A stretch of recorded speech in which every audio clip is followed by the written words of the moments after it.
At napadaan nga kami dito sa Ingbitin, bilihan ng mga pasalubong Chinese deli. At dito lang to sa hilero ng Chinatown Cook Center, mga lodi. At maraming pagpipilian dito mga lodi. At ito na nga. So ngayon, ito na namili na kami ng fiancé ko.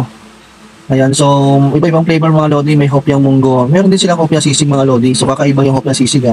So mamaya mga lodi, itatry ko yun. At ito na nga, fast forward, nasa bahay na ako.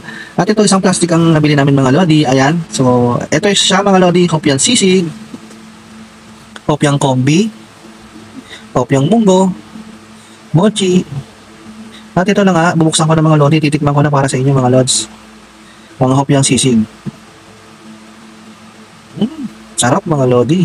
Ito, buksan na natin ang hopya kombi mga lodi. Ayan. Tikman ulit natin mga lodi. Ang sarap niya mga lodi. Parang ube yung hopya kombi oh. Makikita niyo yun oh, mga lodi. Meron din siyang pastillas din mga lodi. At ito na nga, binuksan ko ng hopya munggo. So meron din tayo nito mga lodi. Kung meron sa Chinese, meron din tayo itong hopya munggo. Ayan. So tikman natin sa Chinese mga lodi.